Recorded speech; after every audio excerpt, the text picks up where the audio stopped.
Hey everybody, this is All Things Algebra, Geometry version. This is 4-3, Isosceles and Equilateral triangles. So in one of the other videos I've done, I went through what isosceles means and what equilateral means.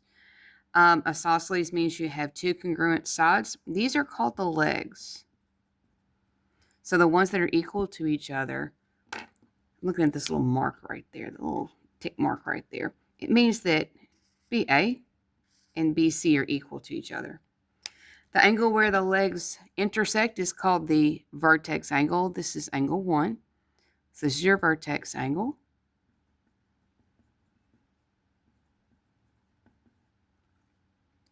Okay, so the side opposite the vertex angle, they're talking about AC. That's called the base.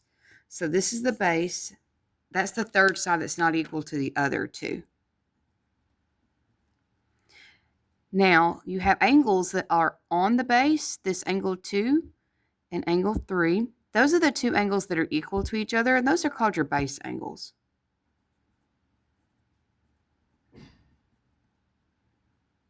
All right, so one more time. An isosceles triangle has two equal sides, two equal angles. So the two sides that are equal are called your legs, and the two angles that are equal are called your base angles. That's called your vertex angle up there, where angle B is. That's between the two legs that are the same. All right, isosceles triangle theorem. If two sides of a triangle are congruent, then the angle opposite those sides are congruent. So angle 2 is congruent to angle 3. Converse of the isosceles triangle theorem. If two angles of a triangle are congruent, then the sides opposite those angles are congruent. That would be that AB is congruent to CB. Okay, so let's get into problems 1 through 7. This is probably going to be a two-parter because that back page looks like it's going to take a little bit more time with these problems right here. We'll see. All right, so number 1 says find the measure of each. All right, so I'm looking for the measure of angle J and I'm looking for the measure of angle K. Well, those are the two sides that are marked equal to each other, which means that whatever angle L is, J is also the same. So J is automatically 68 degrees. Now, three angles of a triangle add up to be 180. We've learned that in one of my other lessons. So to find angle K, which is the vertex angle, you're going to take 180 and you're going to subtract both of your base angles, which are both 68, and that'll be angle K. So 180 minus 68 minus 68.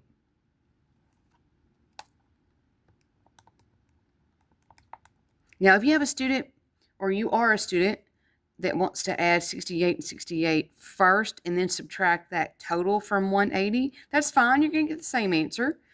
It's 44. So angle K is 44 degrees. All right, number 2.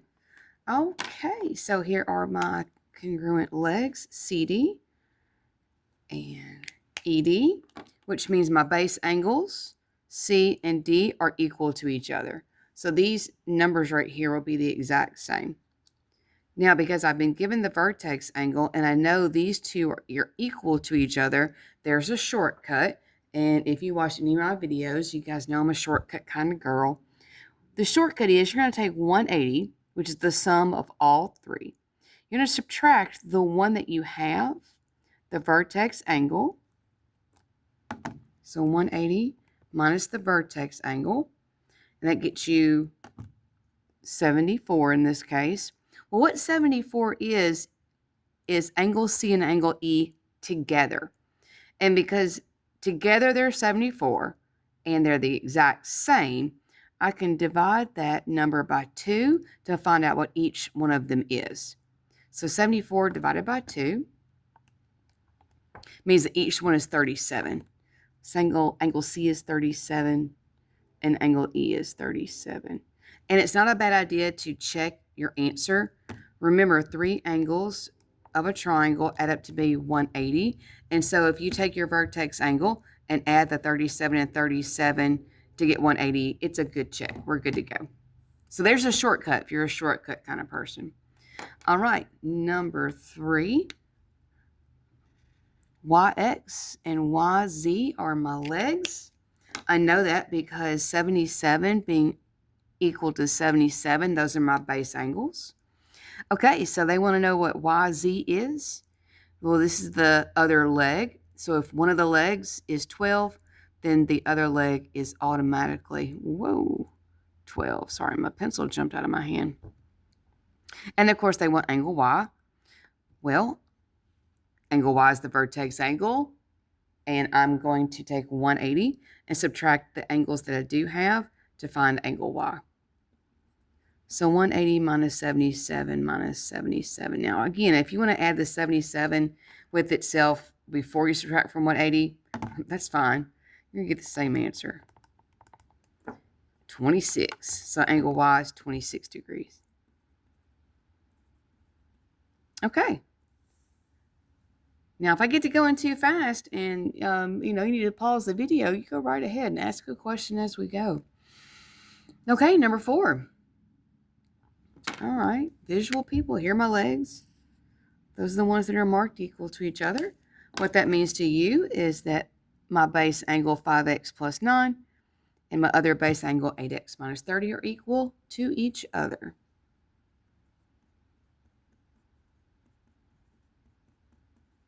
So if they're equal to each other, you're going to set them equal.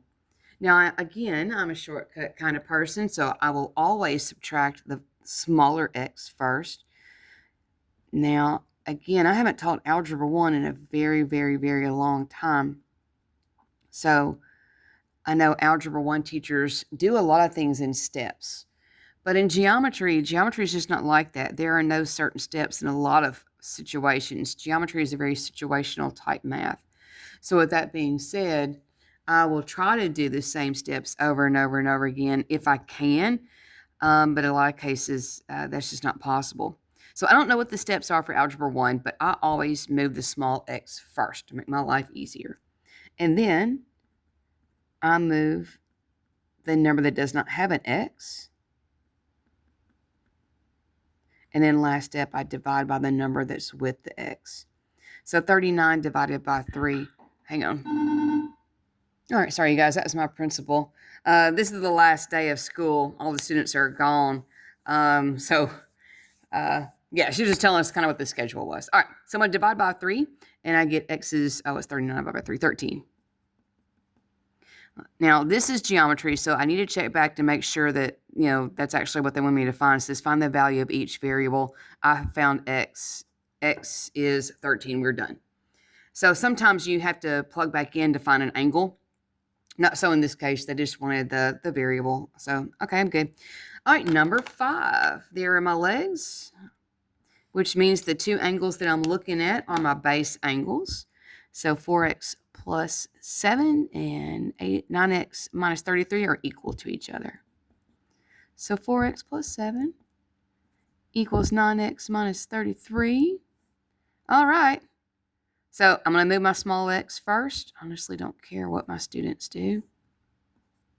You get the same answer regardless, so what does it really matter? But algebra teachers are a different type person. All right, add 33. Gosh, what's that? 7, 8, 9, 10. So it's going to be 40. Divide by the 5. All right, looks like it's going to be 8, y'all. X is 8. Number 6. Still going with my visual, and there are my two legs. They're equal to each other. But this time I'm not looking for my base angles. I am looking for my leg. And if you're like, well, hang on, how do you know that? Well, see, look, you got a degree sign here. That means that this is an angle measure. There's no degree sign here, which means this is a side measure. Doesn't really, take away from how you work the problem. The two legs are equal to each other. So I'm going to set my legs of this isosceles triangle equal. I'm going to move my small x first. 7 comes on down. 23 minus 15, that's going to be 8x. Okay, add 17 to the other side. What's that, 24? and divide by the 8. X is 3, and all I want is the variable. All right, number 7. Okay, here are my 2 legs. 74 and 74 are my base angles. They're equal to each other. So once again, like number 6, on number 7, I'm going to set my legs equal to each other. 9x minus 73 equals 3x plus 23. All right, I'm going to move my small x first. 3 is smaller than 9, so let's subtract 3x.